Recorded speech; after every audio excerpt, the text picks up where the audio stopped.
Have you ever looked at a painting and then the title and thought, what? Or maybe the title of the painting piqued your interest even more. If you're stuck on ways to come up with the title of a painting, you've come to the right place. Hi, my name's Kim, and on my channel, I talk about all things oil and cold wax related, as well as the many wonderful ways art connects us.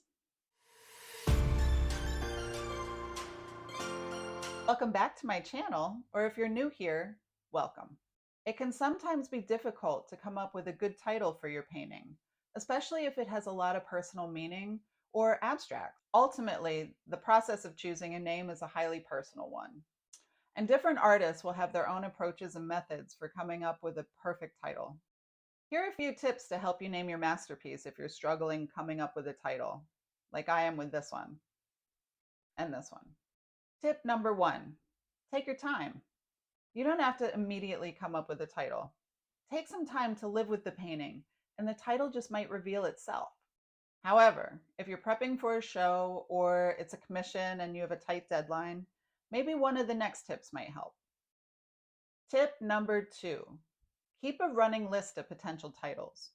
I have a list that I use that I compiled in a simple Google Doc sheet. I also keep a running list of titles because one time I loved the title of a painting so much, I used it twice on 2 different paintings. There's nothing worse than going back to a painting and having to scratch out the initial title and write a new title underneath. It's just not very professional. Tip number 3, look for inspiration from other sources. You could draw inspiration from literature, music, nature. Anything from your surroundings could be the next title of your painting. Tip number 4, use a thesaurus. Sometimes I create paintings when I'm in a specific mood or I'm thinking something's weighing heavy on my mind, but I don't want to use the basic word. Like I don't want to be like, I'm mad or I'm happy. So in that case, I'll go to my thesaurus. It's just an app I keep on my phone. I don't have the actual book anymore. And then I'll just plug in mad or sad or happy or, usually it's a mood that I'm feeling. And then it comes up with words that I didn't really think about. It gives me a lot more options. Like who knew radical was a part of a plant root, but it fit with the painting series I was working on. Tip number 5, and be a little bit careful with this one because someone might end up with hurt feelings. Ask for input from others.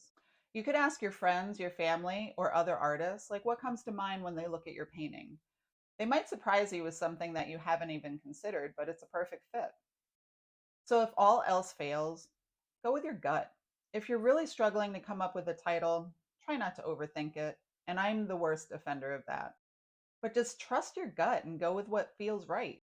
So let me know in the comments section whether you've used any of these tips and tricks before.